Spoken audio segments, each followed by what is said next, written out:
ಕನ್ನಡದ big boss OTT ಸದ್ಯ ಭಾರಿ ಸುದ್ದಿ ಮಾಡುತ್ತಿದ್ದು, ತುಳುನಾಡಿನ ರಾಕ್ ಸ್ಟಾರ್ ರೂಪೇಶ್ ಶೆಟ್ಟಿ ಈ ಕಾರ್ಯಕ್ರಮದಲ್ಲಿ ಸ್ಪರ್ಧಿಯಾಗಿ ಭಾಗವಹಿಸಿ ಸುದ್ದಿಯಾಗಿದ್ದಾರೆ. ಹೌದು, ರಾಕ್ ಸ್ಟಾರ್ ರೂಪೇಶ್ ಶೆಟ್ಟಿ ಪ್ರಥಮ ಬಾರಿಗೆ ತಾಯಿಯ ಕುರಿತು ಮಾತನಾಡಿದ್ದಾರೆ. ಬಿಗ್ ಬಾಸ್ನ ನಾನ್ಯಾರು ಟಾಸ್ಕ್ನಲ್ಲಿ ಎಲ್ಲ ಸ್ಪರ್ಧಿಗಳು ಅವರವರ ಜೀವನದ ಕತೆ ಹಂಚಿಕೊಂಡು ಸಂದರ್ಭ ರೂಪೇಶ್ ಶೆಟ್ಟಿ ಸಹ ತನ್ನ ತಾಯಿಯ ಬಗ್ಗೆ ಹೇಳಿಕೊಂಡಿದ್ದಾರೆ. ತಾಯಿ ಬಗ್ಗೆ ನಾನು ಯಾವತ್ತೂ ಮಾತನಾಡಿಲ್ಲ. ಲೈಫ್ನಲ್ಲಿ ಆಗಿರೋ ಎಕ್ಸ್ಪೀರಿಯನ್ಸ್ನ ನಾನು ಯಾವತ್ತೂ ಯಾರೊಟ್ಟಿಗೂ ಹೇಳಿಕೊಂಡಿಲ್ಲ.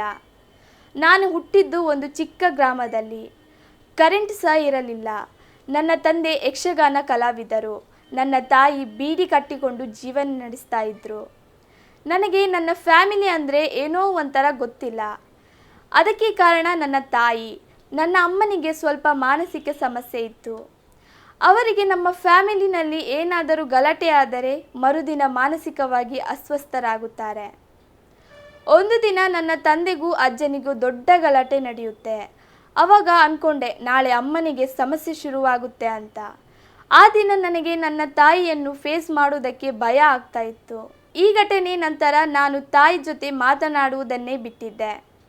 ನನ್ನ ತಾಯಿ ತೀರಿ ಹೋಗುವ ಮುಂಚಿನ ದಿನ ಕೇಳಿದರು, ಮಗನೇ ಮಾತಾಡು, ಯಾಕೆ, ಏನಾಯಿತು, ನನ್ನ ಹತ್ರ ಯಾಕೆ ಮಾತಾಡ್ತಿಲ್ಲ ಅಂತ ಚಿಕ್ಕ ಮಕ್ಕಳು ಕೇಳೋ ಥರ ಕೇಳಿದರು. ಆದರೂ ನಾನು ಮಾತಾಡಿಲ್ಲ, ನನಗೆ ನಾಚಿಕೆ ಆಗುತ್ತೆ ಅಂತ. ನನ್ನ ಲೈಫ್ನಲ್ಲಿ ದೊಡ್ಡ ಸಾರಿ ಕೇಳಬೇಕಂದ್ರೆ ಅದು ಅಮ್ಮನಿಗೆ ಎಂದು ರೂಪೇಶ್ ಶೆಟ್ಟಿ ತಮ್ಮ ತಾಯಿಯ ಜೊತೆ ಕ್ಷಮೆ ಕೇಳಿದ್ದಾರೆ.